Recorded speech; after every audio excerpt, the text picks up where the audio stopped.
Olá, estamos de volta aqui com Conversa com o Zé Márcio. Eu tenho comigo aqui uma pessoa que eu gosto muito, muito bom economista, excelente pessoa, excelente economista, Jefferson Bittencourt.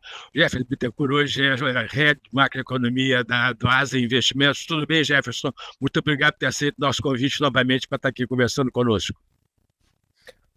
Márcio, muito obrigado de novo pelo convite. Um prazer sempre estar aqui, bater papo contigo. Para mim é sempre assim, muito bacana participar contigo e com os clientes de vocês. Jefferson, a situação está um pouco complicada, né? Nós tivemos aí 2 episódios curiosos, bem complicados aí nos últimos, eu diria, 3 meses. Primeiro, lá no final do ano passado, aquele ataque contra o real, que foi bastante importante, logo depois do governo ter anunciado um suposto projeto de controle de gastos. E agora, quer dizer, em janeiro de 2025, essa questão aí do PIX. Como é que você está vendo esses desenvolvimentos? Você acha que esses 2 desenvolvimentos estão de alguma forma ligados ou são coisas completamente dissociadas uma da outra? Eu acho que tem uma raiz comum nos 2 episódios, que é uma baixa tolerância do mercado e da sociedade em relação a deslizes do governo. E esses deslizes, às vezes, podem ser mais concretos, às vezes podem ser um deslize mais de comunicação. Remontando um pouco ali, o deslize de novembro, dezembro, se jogou a expectativa sobre o pacote de contenção de gastos muito para cima, teve sinalizações de que o governo não vai apresentar um pacote de gastos, teve agentes do governo dizendo que o pacote vai ser expressivo, vai tranquilizar o mercado, vai ser bastante robusto. Então, assim, houve uma alavancagem do governo em cima do anúncio que faria, e assim, por mais que tenha ficado, e aí eu acho que teve um problema também de interpretação do mercado, teve muita gente depois dizendo o seguinte, não, isso vai melhorar o resultado primário, não sei o quê, mas o governo foi claro, de certa maneira, na sua comunicação, dizendo que aquilo não era um pacote de melhor para o resultado primário, era um pacote de substituição de despesa obrigatória por despesa discricionária para dar sustentabilidade para o arcabouço fiscal. Mas, de qualquer forma, assim, com o impacto primário, isso faz bastante diferença na dinâmica da dívida, se vai ter impacto primário, se não vai ter, mas a roupagem era de um pacote de austeridade, de tentativa de botar a despesa obrigatória numa trajetória mais compatível com o arcabouço fiscal, era um pacote, de alguma maneira, de austeridade e de arrumação da despesa pública. Quando ele é anunciado, e aí preocupado com o reflexo do anúncio sobre a popularidade, quando ele é anunciado junto com as medidas de desoneração do IRPF, do Imposto de Renda da Pessoa Física, até R$5 mil, há uma sinalização que foi percebida de uma maneira muito ruim, e eu destaco 2 pontos para ela ter sido percebida de uma maneira ruim. A primeira é que o governo começou a falar mais fortemente sobre o pacote que ele estava anunciando no final de outubro, logo depois da eleição, quando saiu uma matéria dizendo que ele estava pensando num pacote de desoneração de R$5 mil com essa compensação. Aquilo gerou a primeira reação ruim no mercado no final de outubro, e foi a partir dali que o governo passou a acelerar a elaboração do pacote e que veio anunciar em dezembro. Só que veio anunciar juntamente com o motivo da demanda por maior austeridade fiscal, por maior arranjo das contas. Então, foi a primeira sinalização ruim, no sentido de que se esperava captar desse anúncio do governo sobre o ajuste fiscal, quanto o governo estaria disposto a sacrificar a sua popularidade no curto prazo, sacrificar o seu capital político para ajustar as contas públicas. Quando o anúncio vem com um pacote de corte de gastos obrigatórios, ou de contenção de gasto obrigatório, que não é tão robusto quanto havia sido sinalizado, mas com uma medida de desoneração fiscal que é bastante questionável no seu mérito, se a gente tem que desonerar o IRPF até R$ 5.000, mas que suscita muitas dúvidas sobre a capacidade dela ser efetivamente neutra, se as medidas compensatórias efetivamente irão compensar uma renúncia que é bastante expressiva, a depender do desenho da desoneração de R$ 5.000, pode gerar uma renúncia de 35 a 50 bilhões de reais. A gente vai conseguir gerar toda a compensação para isso? Então, um pacote que era para ser de austeridade, de demonstração, de empenho em arrumar as contas públicas, acabou sendo um pacote que demonstra que a repercussão, a percepção da sociedade, o efeito sobre a popularidade é mais relevante do que efetivamente ajustar as contas. Então, assim, ali o mercado mostrou uma baixa tolerância a esse movimento. E esse movimento agora do início do ano, a chamada crise do PIX, mostra também uma baixa tolerância da sociedade. Ali, assim, eu acho que foi... e aí eu entendo quem compreende o que aconteceu do ponto de vista da burocracia. Quem já passou por lá, assim, eu acho que haveria um risco enorme de acontecer algo semelhante em qualquer órgão público que tenha uma burocracia estruturada. O que a Receita Federal estava fazendo com aquela instrução normativa é algo que ela já tinha feito inúmeras vezes. Assim, essa é uma instrução normativa que regula determinado processo,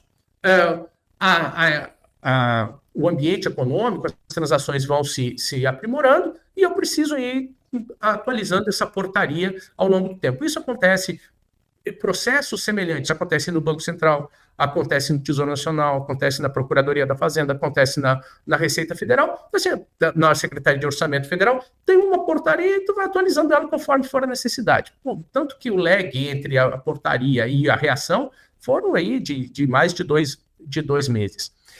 Mas, ok, isso para explicar que eu até acho que essa discussão que existe hoje, assim, do tipo, não, agora o governo vai fiscalizar todas as instruções normativas, todas as portarias, ou apenas as estratégicas. Dificilmente alguém classificaria aquilo como estratégico. Assim, estou revisando aqui de 2.000 para 5.000, incluindo um meio de pagamento novo que surgiu no mercado. O que acontece? Foi muito bem explorado o tema, assim, do ponto de vista político da oposição, foi explorado de uma maneira profissional, e aí eu acho que mostrou a baixa tolerância da sociedade aos argumentos do governo. Assim, eu acho que faltou que um personagem que, da parte do governo, fizesse uma declaração que fosse suficientemente crível, fosse recebida de uma maneira crível pela sociedade e que revertesse o movimento que estava se criando. Então, eu acho que o que a gente extrai desses dois episódios tanto o mercado quanto a sociedade estão com a tolerância muito baixa em relação às ações do governo, e isso vai fazer que o governo ande daqui até reconquistar essa credibilidade, até reconquistar essa confiança dos agentes, ande sobre gelo fino, sempre correndo muito risco. E a gente tem algo muito recente, que foi a fala de ontem, que já suscitou uma nova necessidade de retratação, que foi a fala sobre as possíveis intervenções no preço. Eu até acho que o ministro Rui Costa queria dizer intervenção, acho que mais ou menos do ponto de vista da engenharia, de obras públicas. Não, vamos fazer uma intervenção, não sei o quê. A intervenção é: vou construir uma escola, vou construir um ginásio, vou fazer uma intervenção pública. E o pessoal entendeu que era uma intervenção dos preços, e isso suscitou, pelo menos dessa vez, de uma maneira mais rápida, a necessidade de retratação. O ponto a margem para o governo errar, deslizar, colocar uma palavra mal colocada, está muito pequena, e isso deveria suscitar, assim, mais do que suscitar um cuidado com a comunicação, deveria suscitar caminhar no sentido certo. Porque se tu está caminhando no sentido certo, é muito mais fácil de comunicar o que tu está fazendo. Agora, Jefferson, você está usando a expressão baixa tolerância da parte dos investidores e da parte da sociedade como um todo com o governo. Eu tenho usado uma palavra um pouco mais dura, não sei se você se usa como sinônimo, eu tenho usado a palavra baixa credibilidade, tá certo? Minha avaliação é que o governo está perdendo completamente a credibilidade, não apenas é, é, é, dos investidores, mas também diante da população como um todo. E esse episódio que você acabou de falar aí sobre o discurso, a conversa ontem do ministro Rui Costa, é particularmente preocupante, porque ele não falou intervenção no sentido, vou reinterpretar aqui a sua fala, que da minha avaliação, ele falou intervenção nos preços de alimentos, tá certo? Quer dizer, ele estava se referindo especificamente à intervenção para controlar os preços dos alimentos. Começou a gerar um mal-estar importante no mercado, ele voltou atrás. Mas claramente, tá certo, quer dizer, existe essa preocupação e eu não sei exatamente o que eles vão fazer com essa coisa da intervenção, o que ele está querendo dizer, que tipo de intervenção ele está se referindo. Mas hoje eu estava vendo aqui que já tem uma reunião com mais algumas pessoas, exatamente para tratar dessa questão dos preços dos alimentos, né, do Ministério da Fazenda. Então, eu acho que é uma preocupação. Eu realmente, minha avaliação é que o governo se perdeu um pouco no meio do caminho e está tentando voltar atrás, tentando retomar o caminho. Eu não sei se você concorda com essa minha avaliação um pouco mais dura ou você acha que... Não, eu acho que tem um ponto, acho que tu tem um ponto, sim. Primeiro, acho que essa questão da credibilidade foi muito importante em relação à questão da crise do Pix. Eu acho que se tivesse alguém com uma inserção, uma respeitabilidade, uma credibilidade suficiente, a confirmação, olha, vocês estão interpretando errado isso aqui do Pix, não tem nada de monitoramento, não tem nada de... um agente público que viesse com essa carga e dissesse isso, alguém acima de qualquer suspeito, digamos assim, no sentido de que, não, o que essa pessoa fala, a gente acredita e pronto. Se tivesse uma figura como essa, a crise do Pix teria acabado de uma maneira muito mais rápida. Agora, o problema são as atitudes prévias que condicionam a interpretação dos fatos novos. E aí a gente tem isso a gente vê na repercussão do caso do Pix. Por que a dúvida que foi suscitada era plausível? A dúvida é assim, em algum momento se deixou de dizer que não, essa medida é para taxar o Pix e passou a se dizer que esta medida é para potencialmente vir a taxar o Pix, é possível que venha a ser... Por que a dúvida, essa possibilidade, se tornou plausível na cabeça das pessoas? Porque outras coisas tinham ditas que não seriam feitas e foram feitas. Então, assim, quando alguém diz assim, eles também falaram que não ia ter taxação disso e teve, falaram que também não teria restrição de acesso à informação disso e teve. Então, e essas atitudes prévias acabaram condicionando ou trazendo plausibilidade para aquela dúvida que foi suscitada. E aí eu volto para a questão da intervenção dos preços. Por que às vezes, a palavra mal colocada, talvez o ministro não estivesse pensando em algo tão complexo, talvez estivesse pensando em algo mais simples. Por que legitima a dúvida sobre uma intervenção mais complexa? Porque a gente teve o caso do arroz no ano passado, que, honestamente, assim, eu fui muito crítico, porque era uma forçação de barra. A questão de aproveitar a situação de calamidade no Rio Grande do Sul.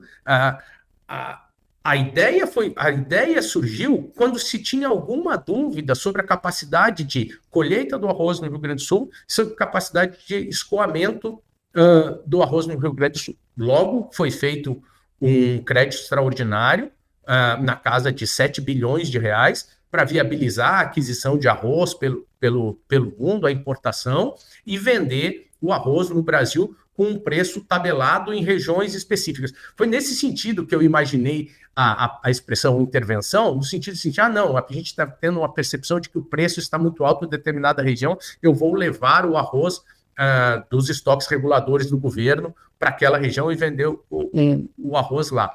Mas voltando à concepção e o quanto foi mal calibrada aquela discussão da aquisição de arroz do ano passado, era a dúvida sobre escoamento e sobre a colheita do arroz surgiu mais ou menos concomitantemente ao ápice da crise das cheias. Mas até botar de pé a proposta foi 2, 3 meses depois, onde já se tinha claro que se tinha colhido o arroz e 2, que era viável escoar o arroz. Então, como é que eu faço um crédito extraordinário? O crédito extraordinário requer urgência, relevância e imprevisibilidade. Tudo bem, pode ser relevante, mas como é que eu faço um crédito extraordinário com urgência e imprevisibilidade para fazer estoque? Assim, é estranho, né? Assim, não, isso é uma coisa urgente. Então, eu vou fazer uma aquisição para quê? Para fazer estoque, mas não era urgente. Então, é estranho. Então, foi uma coisa muito forçada e acabou não saindo por um detalhe na operacionalização do leilão, um detalhe não tão pequeno assim, né? Teve várias dúvidas sobre quem tinha ganho o leilão e o governo acabou abolindo a ideia. Mas, quando vem uma fala sobre, o governo resolveu que ele vai atuar sobre os preços, e tu tem um background desse, tem um histórico desse, de uma iniciativa, como a história do leilão de arroz do ano passado, onde chegou a sair imagens de como seria o saco de arroz que seria vendido com o símbolo da Conab, alguma coisa assim. Então, se alguém levanta uma dúvida, a receptividade da dúvida, a plausibilidade da dúvida na cabeça das pessoas, ela aumenta consideravelmente. Muito bom.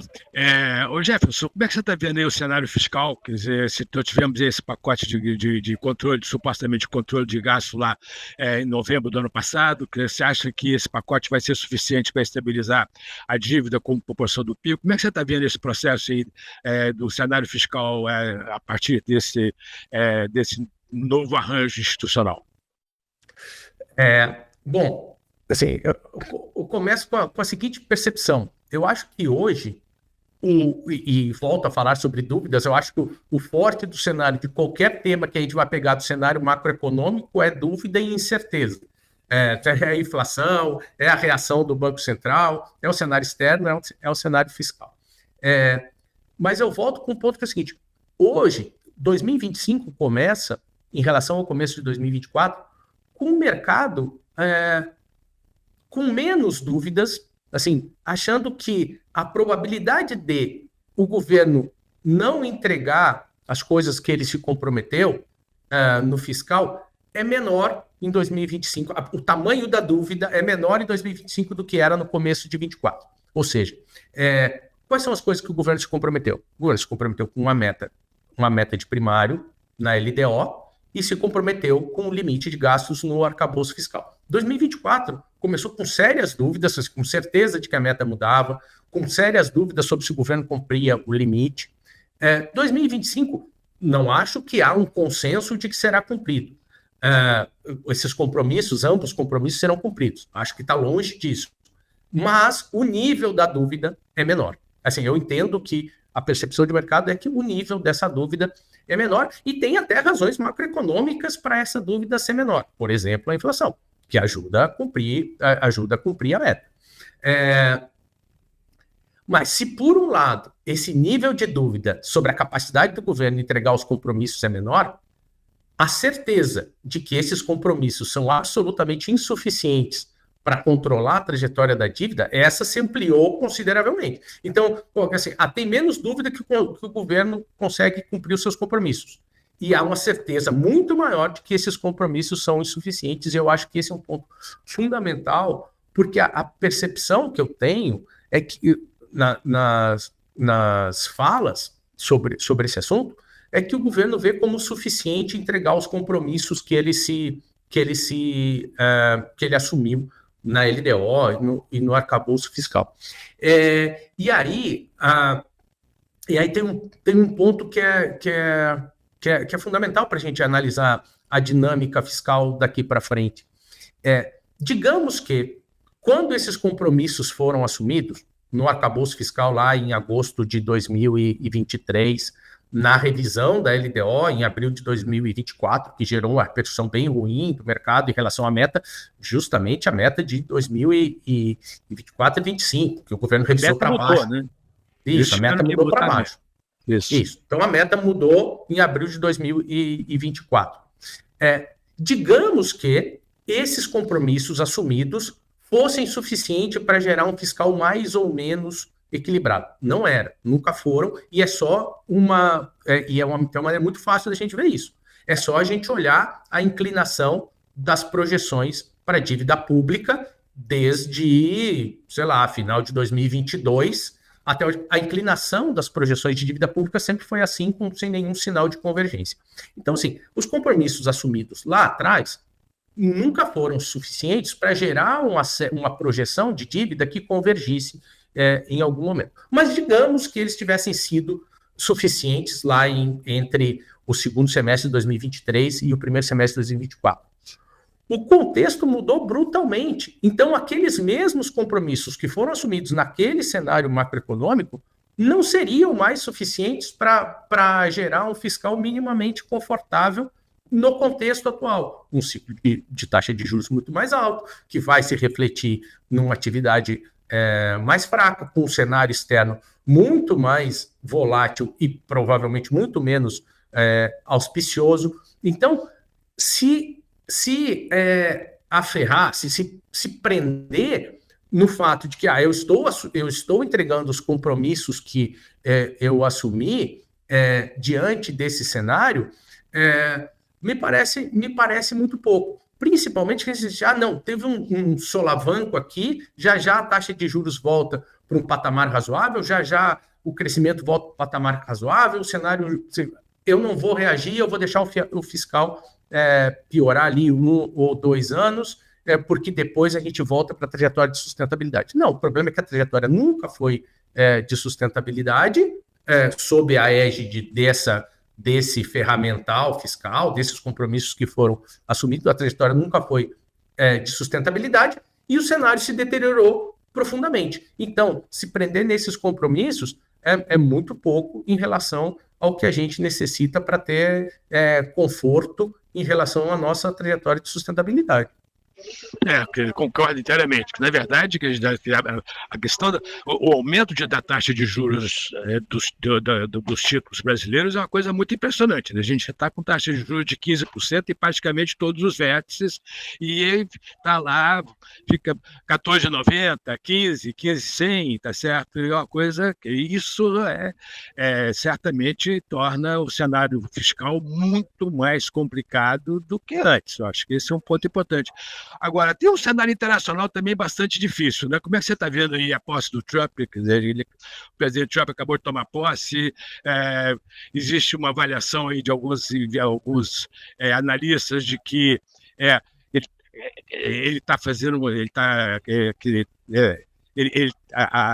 as decisões, por enquanto, têm sido menos duras do que se estava esperando. Como é que vocês estão vendo esse processo aí? Por enquanto, pelo menos. Isso, então, eu acho que esse primeiro momento, as primeiras reações são de que houve muito alarde, muito anúncio e pouca atitude. Eu acho que havia o pessoal estava colocando um risco grande, né, de medidas mais fortes logo na entrada, e agora há uma acomodação em relação a esse, digamos, esse nível esperado de pessimismo pré-posse.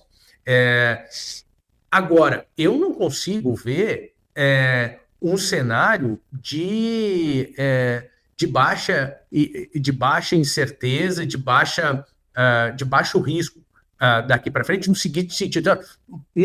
Eu não vejo essa estabilidade, essa previsibilidade nas ações do governo Trump nos próximos anos, assim, do tipo, não, agora ele pegou leve nas tarifas, vai ser assim para todo o mandato. Eu não consigo ficar confortável que será assim. Então, tem muito risco envolvido por muito mais tempo. Eu acho que tem essa acomodação inicial, mas muito mais risco envolvido para frente. E aí, tem um ponto, e aí eu volto para o nosso calcanhar de Aquiles, que é o seguinte, nesse cenário, é difícil da gente imaginar uma queda significativa dos juros americanos nos próximos meses, eventualmente até num horizonte um pouco mais longo. E se a taxa de juros americana se mantém num patamar elevado por mais tempo, e ainda que a gente consiga, e aí há várias dúvidas institucionais sobre para onde a gente vai com isso, ainda, digamos que a gente consiga endereçar a nossa questão inflacionária e entrar num processo de afrouxamento monetário. O piso, a taxa de juros americana não vai dar um conforto para a gente chegar numa taxa de juros aqui dentro muito mais baixa e, principalmente, se a gente não fizer um ajuste fiscal mais contundente. E aí, ajuste fiscal mais contundente não vai poder ser com base no que a gente tem hoje de ferramentas, de arcabouço, de ideias sobre o fiscal. E aí eu acho que tem um ponto que a gente precisa ver. Assim, a gente precisa resultados primários mais consistentes a longo prazo para que a gente consiga inverter aquela trajetória de dívida que eu estava falando, que nunca foi diferente de uma reta crescente desde nos últimos 2 anos. E aí, quando a gente olha estruturalmente a nossa situação de receitas e despesas, qual é que é a briga dos últimos 2 anos? É a gente conseguir manter a despesa abaixo de 19% do PIB, a despesa pública federal, a despesa primária federal abaixo. A grande briga é fazer um esforço hercúleo para manter a despesa abaixo de 19% do PIB e fazer outro esforço hercúleo para manter a receita acima de 18% do PIB.